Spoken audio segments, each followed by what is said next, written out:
Hello, everybody, and welcome to another exciting episode of the Digital Download, the longest running weekly business talk show on LinkedIn Live, now officially syndicated through IGBN and the TuneIn Radio Network. We are the largest reach of any online podcast as well, I believe. Before we got a fantastic guest with us today, but before we introduce the guest, let's just go round the horn and introduce ourselves. Richard. Good afternoon, Richard Jones from Curate, a partner of DLA Ignite. Really pleased to be here. I'm a relative newbie to social selling. I think last week I described myself as unconsciously incompetent before I joined the gang.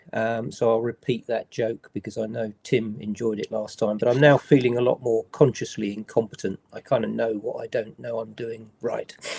Fantastic. Tim. Yes, my name is Tim Hughes. I'm the CEO and co-founder of DLA Ignite and famous for writing the book Social Selling: Techniques to Influence Buyers and Changemakers. And I'm Adam Gray. I'm Tim's business partner, also co-founder of DLA Ignite, and not really famous for anything, but I'm working on it. So today we're joined by an old friend of ours, Scott Russell, and in the run-up to the show, I was thinking about a really cool quote to introduce him, and Oscar Wilde wrote the play The Importance of Being Earnest. And to paraphrase that, the famous quote where he says, "To lose one may be regarded as misfortune, to lose two looks like carelessness." So to have one successful business growth and exit may be regarded as lucky. To have five would very much be decided that you would be an entrepreneur.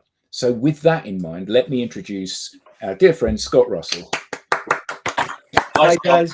Yeah, good. So what a lovely intro, Adam. Well, you know, it only took me 4 months to prepare that. So, but it's amazing. You know, the word entrepreneur is bandied around so much in the marketplace. And anybody who has been made redundant and starts their own business likes to go under the moniker of entrepreneur, but you truly are an entrepreneur.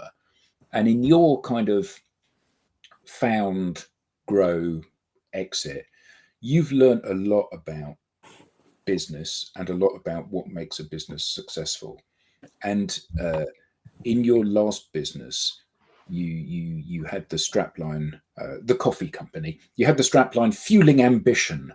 And you came on here and you spoke about how in that business you were putting something back and the importance of fair trade and doing the right thing, not because it lines your pockets, although it is good business to be a good business, but the fact that it sort of fueled your passion and made you thrilled to be part of something that was doing a bit of good in the world.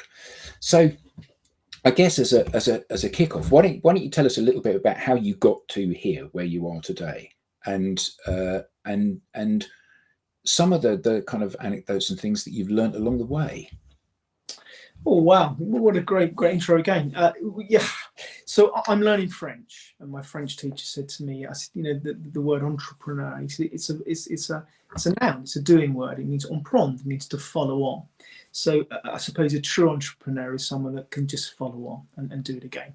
So I'm going to take you all the way back to 1994. I was a young guy and I sold my first company when I was 24. And I didn't want to sell it. I loved the business. I was one of 5 guys and we were building a national plumbing business. Now, I'm not a plumber, but I'm really good at knocking on doors and I'm really good at getting people to sign up when I was in front of them. So my product just happened to be plumbing services, and I was a group of guys and we built this business up, and then we sold it to GE Capital. Now, at the time, GE Capital was one of the biggest companies in the world by market capitalization, and they bought this little business for 5.7 million quid. And I remember being 24 with £1 million. And I was like, what do I do with £1 million? So obviously I bought a house and I bought a car, a Porsche 911 car. And then I realized I didn't take any tax advice. So I was hit with a huge, big tax bill. And at the time it was taper relief, and I didn't own the shares long enough to qualify for taper relief. So I was sort of reluctantly forced into rolling this money into another company. And then when I built that business up, that showed me that you can build companies and then sell them and actually make some really good money. And I've gone on to do that another 4 more times. So I'm a reluctant or a entrepreneur, but I've learned a lot over the years, and I'm now 54. No, surely not. What a youngster. Thank you. And I've just sold my last business, and now I coach people how to do the same thing. So Scott, when you came on the conversation to the digital download last, something that really, really stuck with me, which was that so for those that don't know, the company that you've just sold is a coffee company. And what you said is that the reason why you started a coffee company was because you actually had sold another company, and you had quite a harsh competitive contract, so you couldn't start a competitor to what you just sold. And you're sitting there having a cup of coffee, thinking, "I wonder what I could do next." And then you're drinking this coffee and thinking, "I could start a coffee company." So is it so when you've got your ideas for doing things, is it the fact that it just comes to you in a flash, or is it that fact that you've been thinking about it for 4 months, or what is it? How do you come up with ideas? So a lot of people ask me that. It's a great question, actually, because what do you know about coffee? And I knew nothing about coffee. Actually, I wasn't even a great fan of coffee, if I'm honest with you.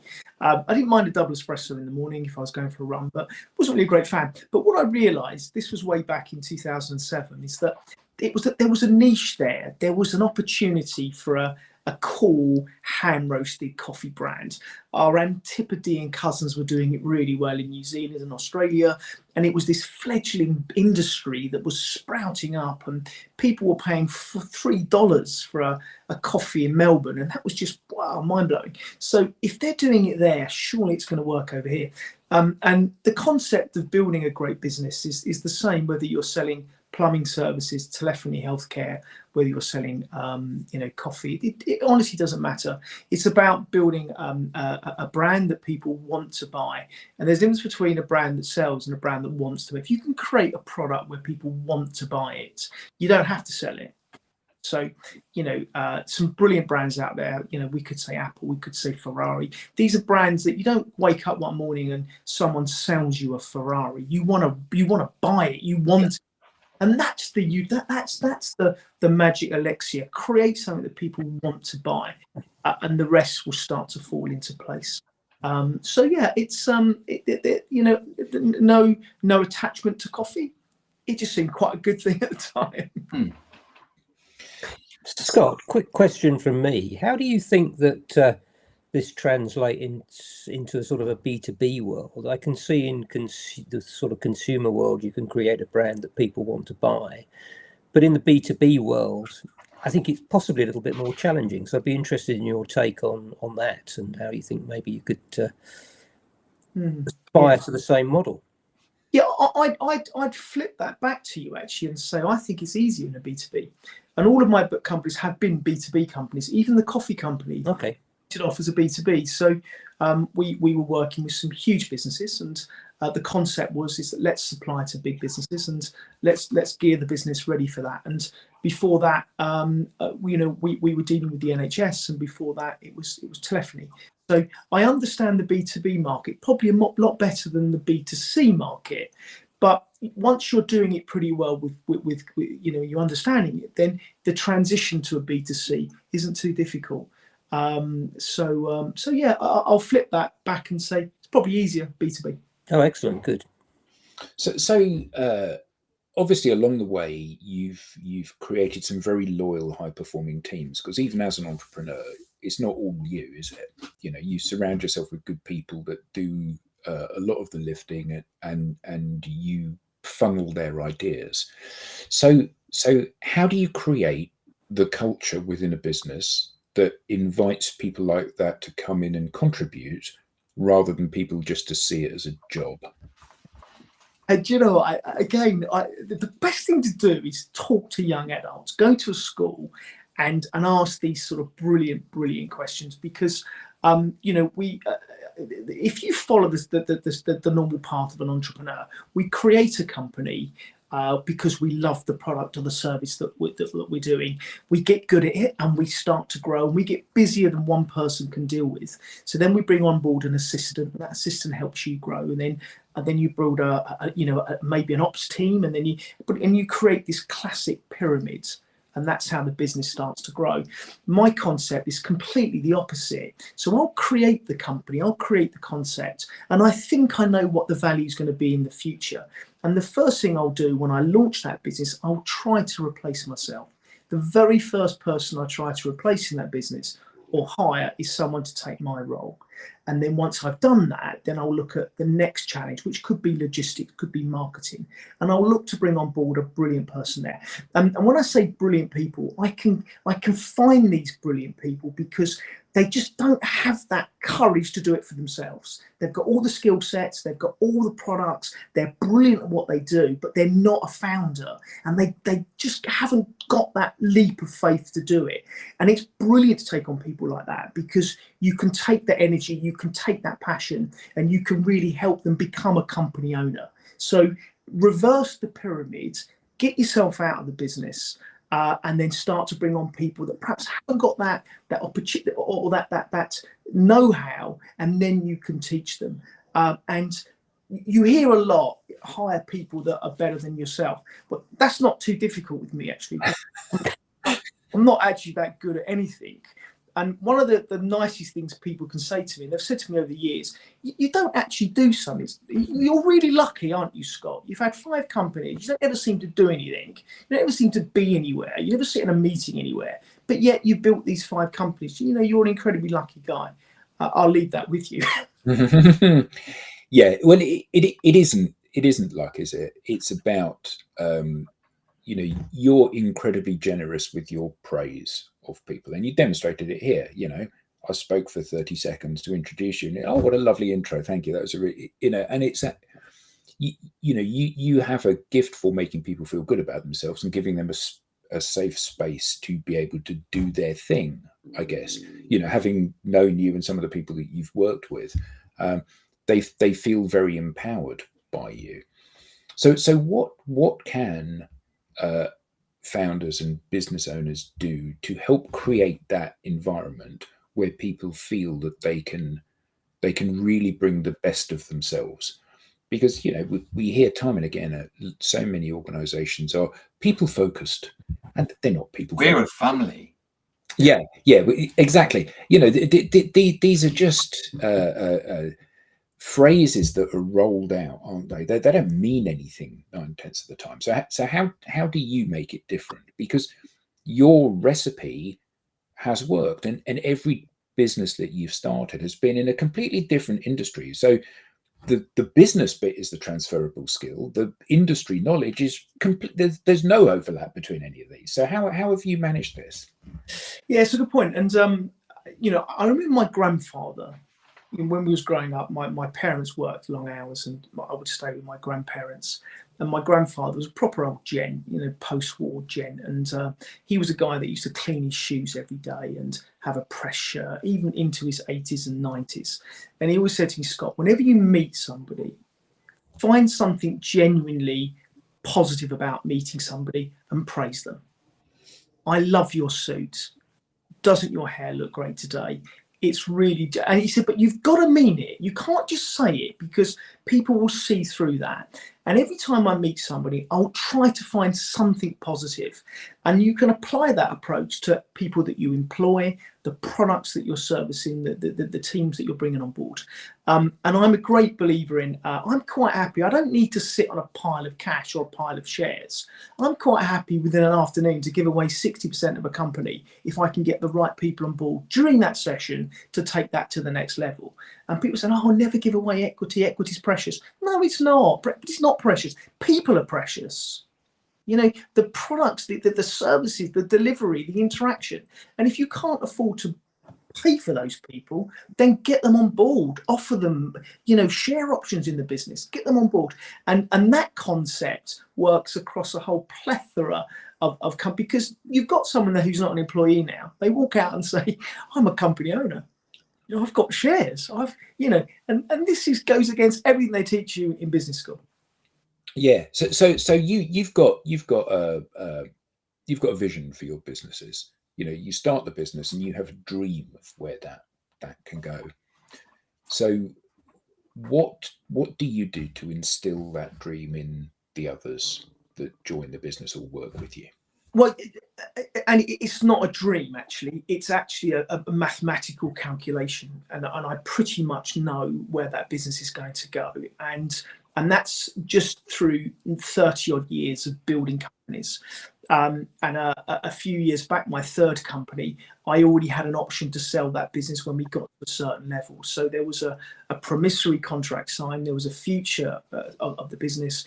We had to prove our track record and we had to hit certain KPIs. But if we achieved that, there was a contract in place to buy our business at a multiple that we agreed at the beginning. So that is not an unusual concept for me. And then if I create a company, I'm already looking for the exit before I even now, and I call that reverse engineering, and I coach that and I teach that, and it's a strange mindset, actually, because you're looking for that exit before you've even built it. But if you genuinely don't know where you're going, then it's very difficult to pull off. So how do you get the other people in the organization to buy into this? Because everybody, when they start a business, they think they're going to be the next Mark Zuckerberg or Steve Jobs, and most businesses don't go that way. So you have to surely get that vision into the heads of the people around you as well. Yeah, but you do, and it gets much easier. And bearing in mind that I'm now on my sixth company, and they're all much bigger companies now that I'm not running them. What that says about me, I don't know. But these are two of them are public companies now, and these are big businesses now. So I'm pretty confident in my own ability to create a nucleus, a small business, turn it into a valuable business that can be picked up by a bigger company, and let those guys run with it. And proof in the pudding is in the eating, isn't it? We can all talk about it, but once you've done it 5 times, the 6th time becomes even easier, and the 7th time becomes easier. So if you've got a track record to lean on, I think that helps, Andy. But in your answer, how does one without that experience do it? That's a different question altogether. You've got to then prove it. You've got to roll up your sleeves. You've got to, sit in the trenches and fight with them, certainly in the early days, to prove, talk is cheap, isn't it? Yes. So how do you start to see which people are stepping up and which people aren't? Because even someone with your track record doesn't have 100% success rate of getting the right people on board. So how do you identify which people are the ones that are in step with you heading towards this objective? That's again, that's quite it's a bit like playing a game of football. The players that well, the players that get substituted. You set a goal at the beginning of that game. You have a strategy and you follow that strategy. You don't need to be a genius to work out people that aren't getting it, aren't working with you. And it may not even just be monetary value. It could be cultural fit. It could be people that perhaps don't want to go out for a beer on a Friday night, or for those that don't want to do the yoga class on a Monday morning when the team all get together. There are little KPIs, there are things, there are warning signs. But ultimately, that's down to the line manager to do that. If a line manager comes to me and says, look, Scott, we've just wasted 40 grand on somebody, I would probably say, well, that's not wasted 40 grand. That's cost us £40,000 to work out what doesn't work. So know next time what doesn't work. So I think that's quite a good investment, actually, because I'm not going to waste that 40 grand again. So I don't think that's a very expansive question, and difficult to answer in hindsight, I suppose. So one of the things that you talked about last time you were on, Scott, was that because you were in the middle of running this coffee company, and one of the things was about, and I don't know whether it's you questioning things or whether, but you said that you were sitting down one day and you went and you looked at where the coffee was coming from, and you actually realized that that the where people were basically saying it was coming and it was natural, and the money was going back to all of the coffee growers and stuff like that. When you actually investigated it, actually very little was going back to the coffee growers. Yeah. So you actually brought, if I remember, was it a farm? And to actually grow your own coffee, because you found that you could actually put more back into the local people that were actually making the coffee than by going down this other route. Hey, look, I'm a great believer in knowing your supplier's supplier. And you're absolutely right, my friend. I was in a restaurant in New York and they were selling a cup of coffee. I don't think it was my coffee, but it was certainly a cup of coffee. And you looked at fair trade. Yeah, it was like $9. I'm thinking, Christ, $9 someone's taking for a cup of coffee. And I then wanted to work out, well, of that $9, how much goes back to the farmer? So it wasn't very difficult to research this, and this wasn't too long ago. Actually, it was back in 2014, 2015. So it wasn't that far ago. And then we realised that less than 2 cents actually went back to the farmer, and the rest was caught up in this very convoluted supply chain. And it doesn't take years to work out. Actually, we probably could do this better ourselves. And there was this whole podcast about how I challenged fair trade and the Rainforest Alliance, and that was really good fun. And I quite enjoyed the battle with them. But we said we could do it better. And then, and the idea of sharing the retail value with the farmer. And what the biggest revelation was, big firms like Green King, Marriott, big global firms said, yeah, okay, we're cool with that. Yeah, we'll share the retail value. No problems at all. And all the way along, we're being fed this bullshit about, you can't push the prices along. They're never going to pay them. Well, they will do. Because when they realised the money that they were being paid was substantially less than what they thought, they wanted to do something about it. Big businesses actually are genuinely, they do have an ESG focus. They do care about corporate social responsibility. I don't think these big companies don't. They do. They're just a bit clunky sometimes. But genuinely, there's a board of directors. There's a way of doing things. And you don't get to become a big global brand if you don't give a shit about the planet. So, just chat as we're doing now around a table, and you'd be surprised what could come of that. So tell us what you did. Well, I've got to be a little bit careful because I'm still Okay. the covenant what I can say, because Okay, no worries. they're owned by an investment firm, and I got told off a few months back because I was on stage and they used the Paddy and Scott's logo, and I got a message back from their legal team to say don't do that, even though it did say exit. So, but in answer to your question, we just said, okay, let's have a look at our suppliers. Let's go to around the world. Let's see if we can do it better. And in isolation, it's easy to do it. On a global scale, it's slightly better, like bigger and harder. But the concept was, I can do it better than fair trade. And we proved that we did. And the International Trade Centre, which I think is a quango with UNICEF and Save the Children, did a white paper report on the project. And it was a glowing report. And that to me was a really proud moment when you get international recognition for the supply chain that you set up.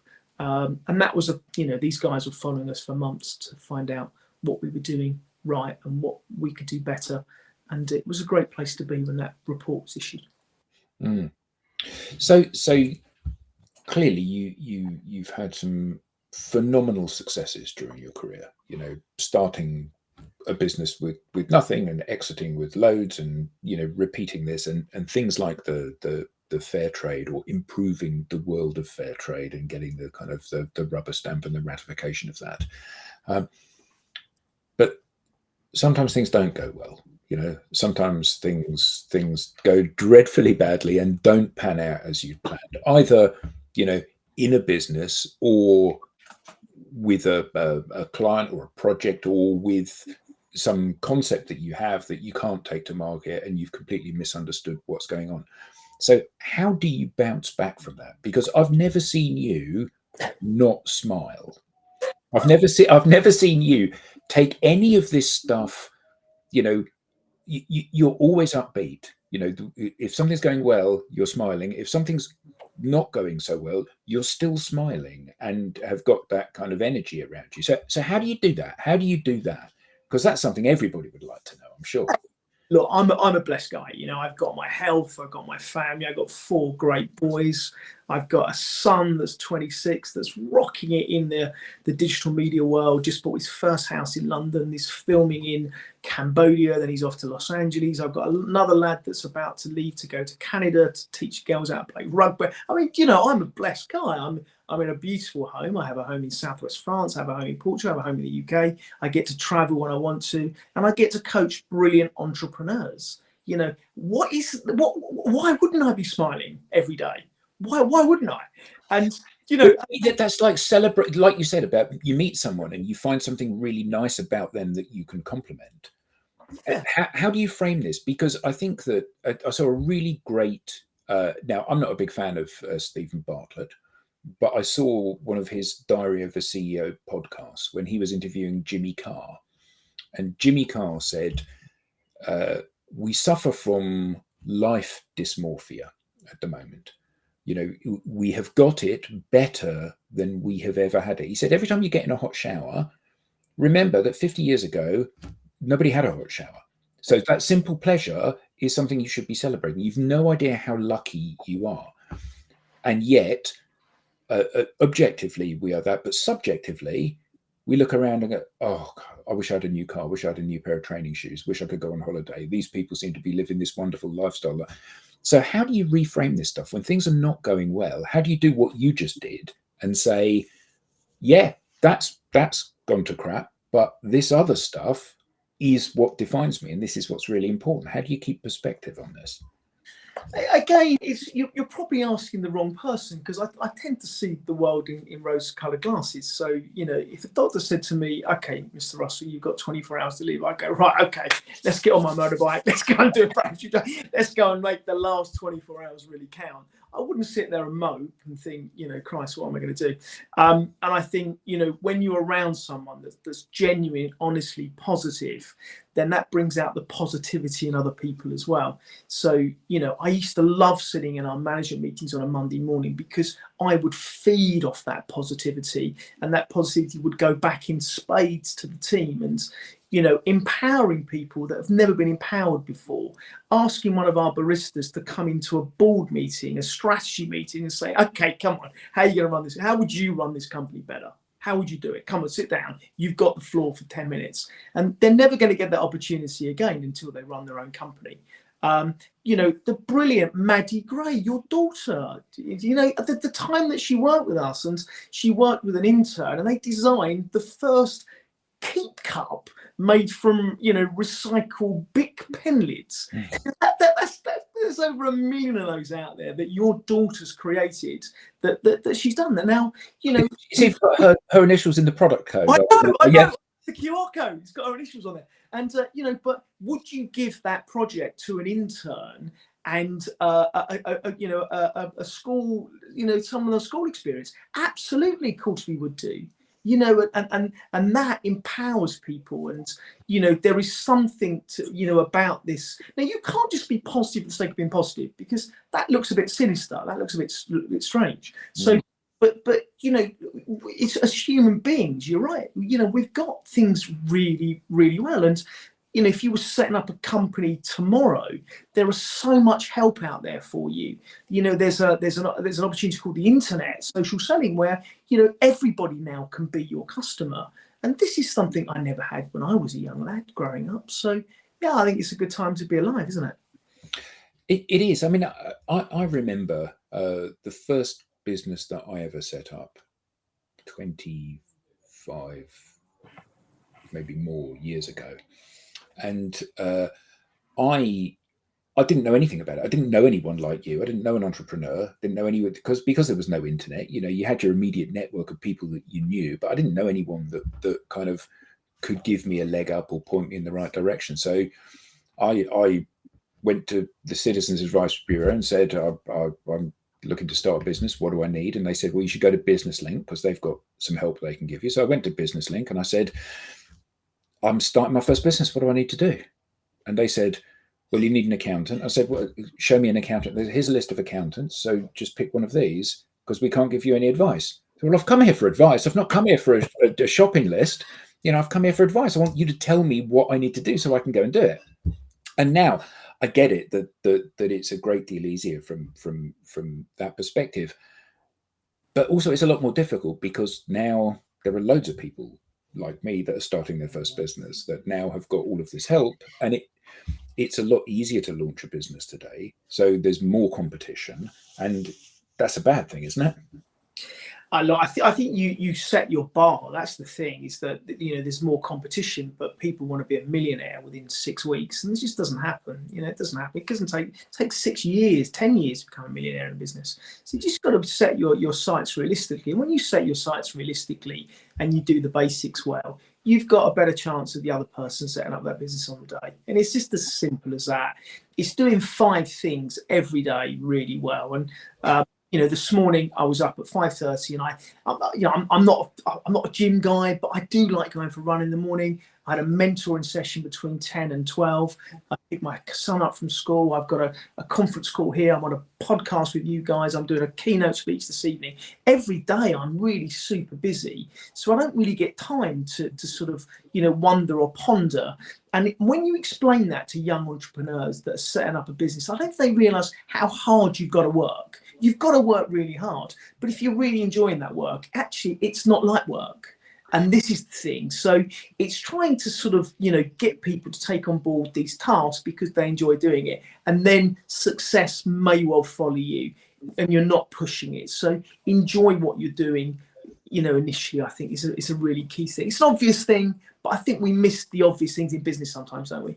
Absolutely. And I think so I saw a post on Instagram or whatever it was the other day, and it was highlighting how much money, and again, this is obviously you're in business to make money. You want to make money.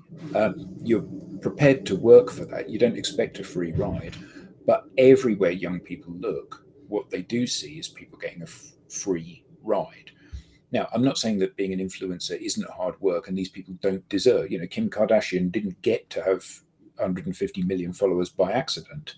But Mr. Beast making 450 million pounds a year on YouTube, and and he's been doing it for 5 years or whatever. And then by contrast, you've got this person that spent their whole life that's got half as much. And it seems that everywhere we look, that we are having our noses rubbed in the fact that there's an easy button. It's easy for you. Just follow my plan and you're going to be a multimillionaire by this time next week. And, you get to be old and cynical like us and you realize actually that generally isn't the way the world works.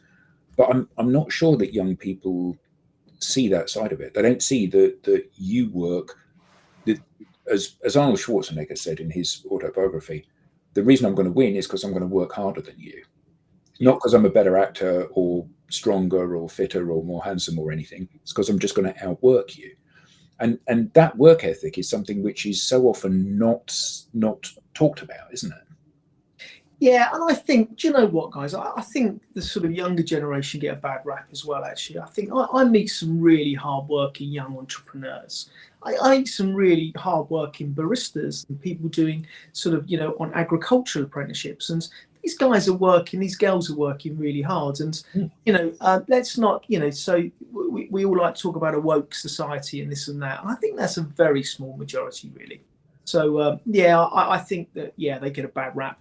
But it's no different from 100 years ago when my parents, my grandparents, my great-grandfathers, they went through difficult times the way that we're doing it now, but they were just slightly different landscape, that's all. The human being will always will always face challenges. And what makes us a great race is that we'll all overcome that. And, it's, so it's getting very philosophical, but I think it's important to talk about it, isn't it? Yeah, I think so, because like it or not, you're a role model for lots of people, young and old. You're a picture of success, not just in terms of the fact that you've grown successful businesses, but the fact that you've got a life that makes you smile.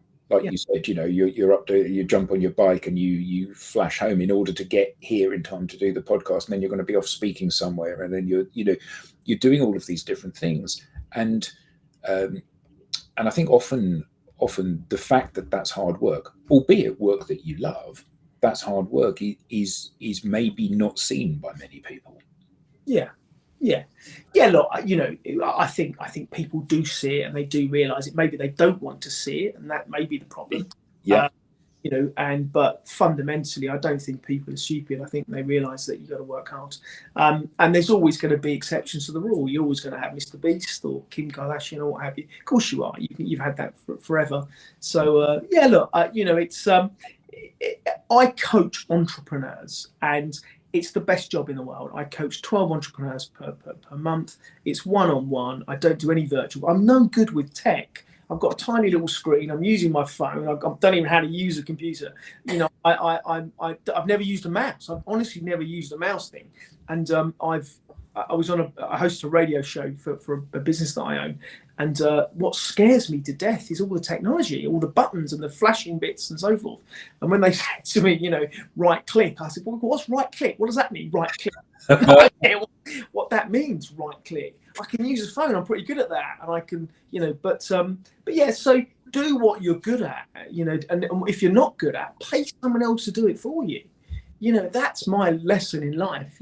Find out what you, and if what you're good at is getting people on board to run your business, and that's what you're good at, trade on that. Don't push, what do they say? Don't push water up a hill, does it? Otherwise you're not going to be able to do it. So yeah, just be honest with yourself, I think. Yeah, absolutely. So 5 businesses grown and sold, coaching entrepreneurs, which is a much more intimate thing, isn't it? It's about putting something back. But what next? You're a man in the prime of his life. So what are you going to devote your efforts and mental thoughts to from now on? There's a great film. It's a great book, actually, and it's a film by Peter Mao, and it's called A Good Life. And it's about this guy, this broker in the city, that loses his job and inherits a farmhouse in France, southwest France, and he starts to grow wine. And I've watched this movie so many times. It's a movie that when I watch it, I absolutely love the characters in the movie. I love the movie template. I love the ambience of it, the picture. It's just lovely. So I thought to myself, that's what I want to do. I want to buy a farmhouse in France with a vineyard, and I'm going to make wine. And I'm going to really enjoy this because, I've done the same sort of thing in coffee. There's no reason why I can't do that. So most people will sit there over a beer and go, I'm going to do that. And then they're going to say, yeah, and that'll be a great idea.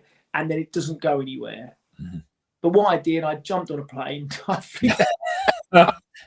I spoke to the agent immobilier, and I said, right, I want to buy a vineyard, I want to buy a farm, I want to buy a house, I want to buy a chateau, I want all that sort of thing. And it's not that expensive, actually. It's good value, yeah. There is a reason why they're not very cheap.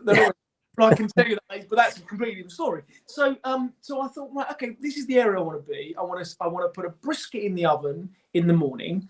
I want to go skiing in the Pyrenees, and in the afternoon I want to finish off on the beach in Biarritz. I want to get on my surfboard, and I want to come back, crack open a bottle of wine that's been grown in my vineyard, and open and eat my brisket that's been in the oven from this morning. So I thought that's a really good idea. I thought give that a go. So that's what I've done. And I've got no idea whether I'm ever going to make this business a success, and I really don't care. But what I am going to do is I'm going to enjoy things like that. And, and I guarantee you, I joke now, I will turn it into a successful business like I've done before. But, people, you've got one life, yeah? We've got one life, guys. And we talk about our dreams and so forth. But yet, so many of us never have those fulfilled dreams, and they go to, their grave, God bless them, with money in the bank. I don't believe that. I'm going to spend a lot. Good. I mean, that's fantastic. So we've got a great question here from Mark. Do you find that you have developed at least 5 things you share with all of your clients for boosting business? Give us at least one for free. Yeah, I do actually. It's a great question as well, because the first thing I do when I sit down with clients, I try to work out where they want to be in 5 years' time. And I want them to visualize that. I want them to picture where they're going to be. And that doesn't mean you've sold your company for squillions. It could be that you're sitting on a beach and your business is running really well without you. It could well be that you've created a product that addresses climate change. It could well be that you've addressed the whole. So it doesn't matter what that is, but let's start with a goal and let's reverse engineer that. And then we work out what's it going to cost to do that? How much are we going to need to earn? What's our market? And then you can start to build a business like Lego. It all falls into place. And then you start to think, okay, so to do that, you need to do certain things regularly every day. And we go back to this 5-item rule, 5 things that you've got to do every day really well. Set a time to it. Once you've achieved that, then take the day off. Bask in the glory of a really good, well done day. Otherwise, you'll sit on your phone, you'll procrastinate, you'll start things, you'll finish, you won't finish. 5 brilliant things per day. And as you start to grow, you realize those 5 things become really achievable tasks, and those 5 things start to have an impact. And those 5 things turn into 25 a month, and we've got it. We understand where we're going. So have a plan, stick to it, and business is quite simple as long as you don't go off sidetrack. And is that, in your experience, the marker for whether a business is going to work or not? Whether or not they can stay on track and not be diverted, make this plan and then execute the plan. Is that more important than having a dynamic plan that changes as you learn more as you go along? Yeah, look, I mean, it's not unusual for me to be on a sort of, version 7 of a business plan. That. And there's no point, what do they say? That the definition of insanity is doing the same thing over and over again, but expecting different results. Yeah, so we know that. So if it's not working, you've got to change that. But I am a stickler to sticking to a plan. I really am, because sometimes you'll just go off at a tangent, and success can be intoxicating. You one brilliant deal, and you think, do you know what? We're going to change the way we do things, and we're going to go for this vertical market. Sometimes that can be more dangerous than not. So have a plan, stick to it. You don't need as much money as what you think. That's what I have learned in life. I've exited with over £50 million worth of cash over the years, but you don't need as much money as that. And remember, a lot of that money will go back to paying out shareholders, investors, and so forth. But you don't actually need as much money, I don't think, as what people think they need as well. Yeah, I think certainly as you get older, you find your pleasures in different, less expensive things, perhaps.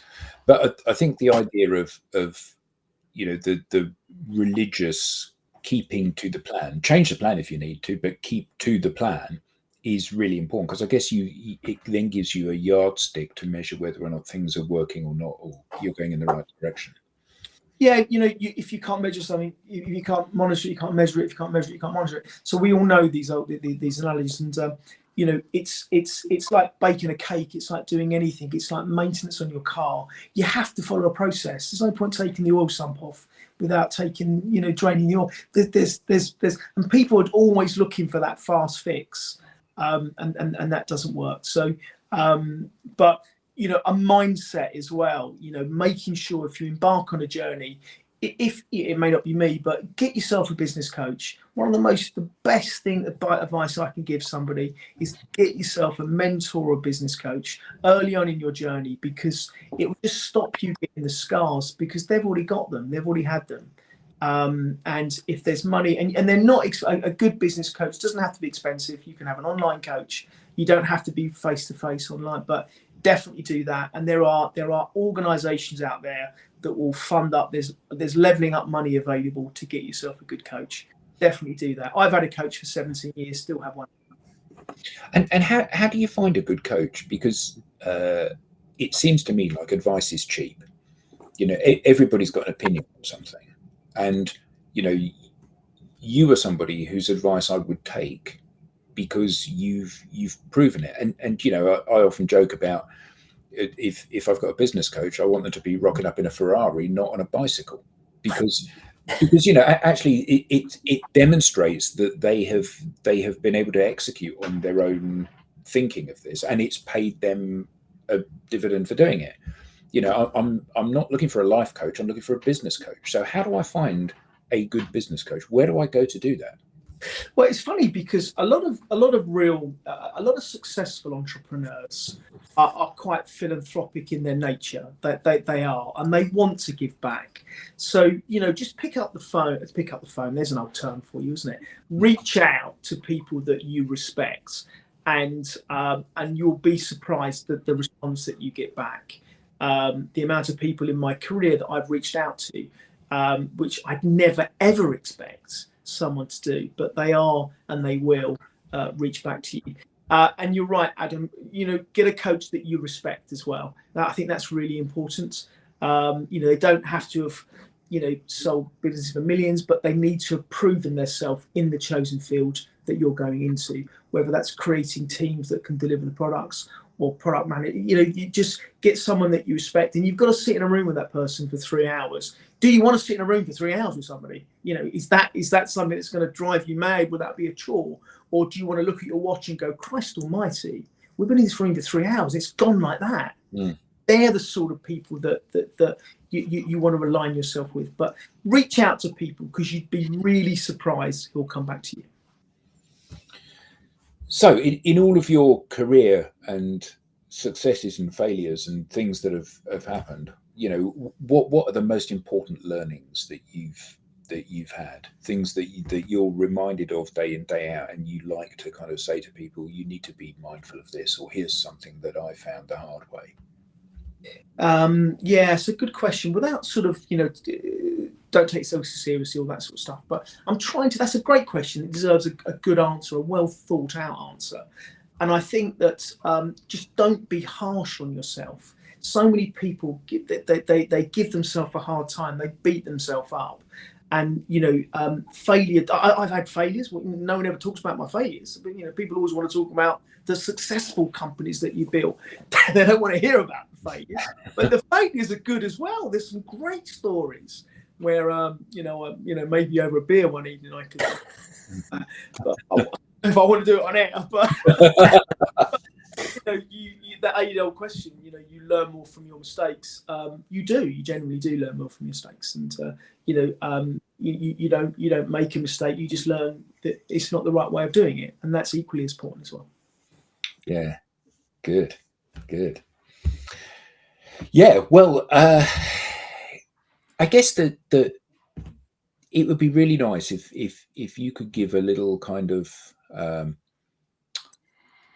parting thought to people. I think that when I look at you, and we're friends, and we're friends on Facebook, and we're connected on LinkedIn, and I see your travels, and I see what it is that you're doing, and I've known you through some of your businesses, and every time I have an interaction with you, it feels like it's been a worthwhile interaction to have. Whether that's because it's oh, look at that, he's got a new bike, or whether or not that's he's throwing himself into another project, or he's doing another adventure somewhere, or whatever. So what kind of parting thoughts for life and business and everything can you share with people? I think sort of challenge all the time, positively challenge. And at the moment, I've always wanted to write a book, so I'm going to write a book. I'm going to do it. I'm going to get someone to help me do this, and not that I need someone to help write it, but I need someone to crack the whip and make sure that I'm doing the, So I may speak to you guys about that, but literally, I think that you've got to follow that. You've got to follow that dream. You've got to basically believe in yourself and challenge all the time. My commerce teacher was trying to teach me about lost leaders when I was 11 years old at school. It wasn't called business studies then; it was called commerce. And you'd sit there and they would tell you. And and he said to me that you buy something for £1 and you sell it for 90p to get market share. And I was just thinking, I can't get my own. Why would I buy sir?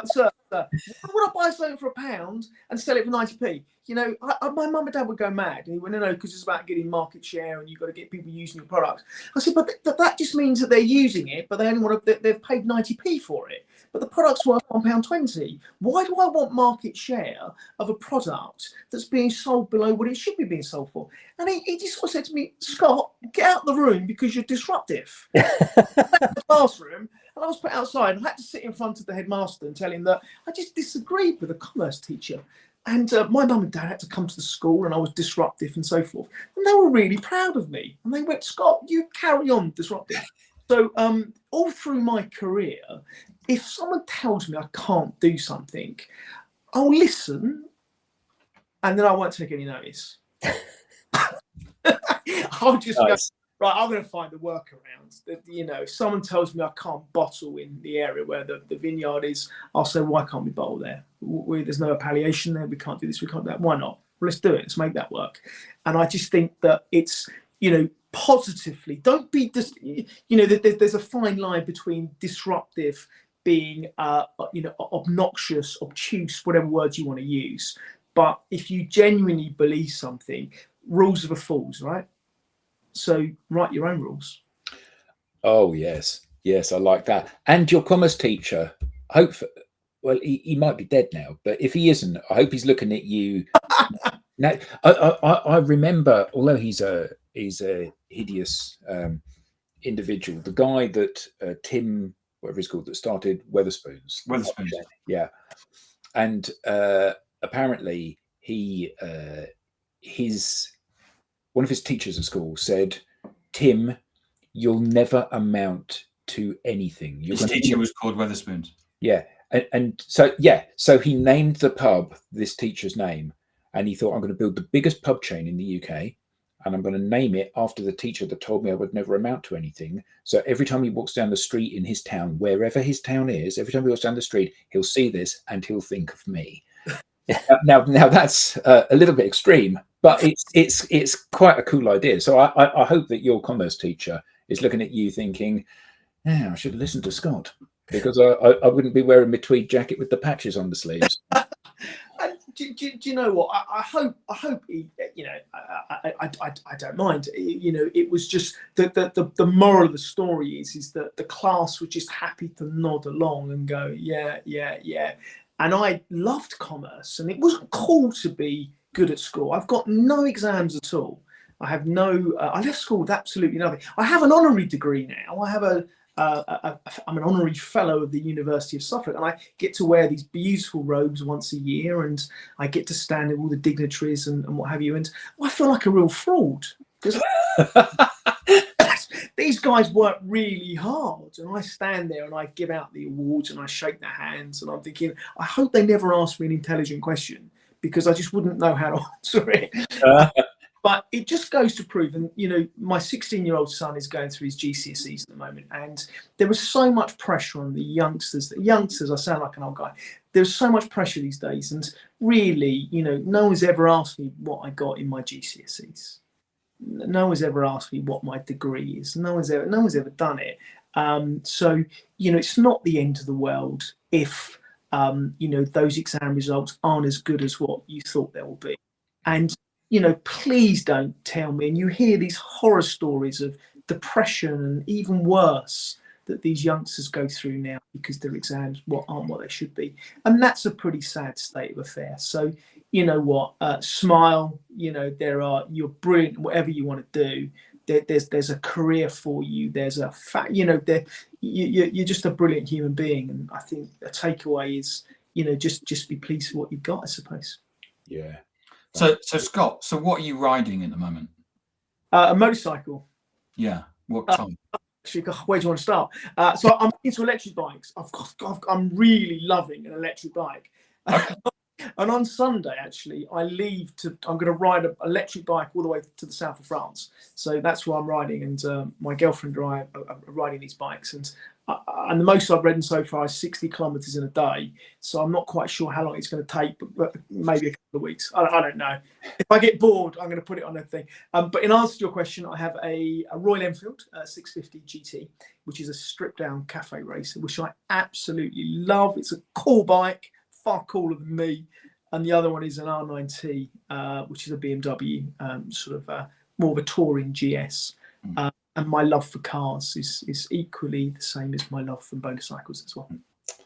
Fantastic. I saw that you've got your Tesla wrapped, and that's an interesting concept. Just because we need to close out. That's an interesting concept because Tesla you having this car that's done 120,000 miles, I think you said, and you decided 116,000 miles now. Yeah, absolutely. yeah, decided to have it wrapped in some new wheels, so it looks all nice and spangly. And yeah, I wonder if I can do another 120,000 in it. It's unfortunate, isn't it? Because everything that company now stands for is everything that you don't stand for in terms of, you know, as a person. So it's kind of, yeah, my how things have changed, eh? I mean, I've owned that car. I bought that back in 2019, so I've had it for years. And Yeah. concept was, Andy, is that, you know, this, I wanted to challenge this misconception that you should change a car when it gets to 100,000 miles, and now it's time to get rid of it. And I'm thinking, well, these electric motors can do 1,000,000 miles. They're a motor. There's no wear and tear on it. Yeah, there's no moving parts. There's no moving parts at all, Tim. So you think to yourself, well, hold on a minute. What if a Tesla could do 1,000,000 miles? So I thought, but the problem being is that the car isn't that well screwed together, the Tesla. And so, you know, bits fall off it, and the paintwork's not very good as well. So I just thought, I'm just going to wrap it, and then I'm going to put some new wheels on it, and I've given it a lease of life, and I love it, and I'm over the moon with it, and it's my daily driver, and it's good fun, and I'm not precious about that car, although it's a beautiful car, and I'm very proud to own it. Yeah, it's just challenging that norm again. We go back to what I said before. I'm going to always challenge the norm as long as I breath in my body. I'm not going to accept the status quo if I think I can do it better. Fantastic. So, Scott, thank you so much for joining us this week. Absolutely brilliant. Thank you to everybody in the audience, and of course the panel. If you would like to come on as a guest on the digital download, please scan the QR code and fill out. We're always interested in hearing interesting stories from interesting people. So until next week, thank you all very much indeed, and have a great weekend, a great long weekend if you're in the UK, everybody. So bye-bye.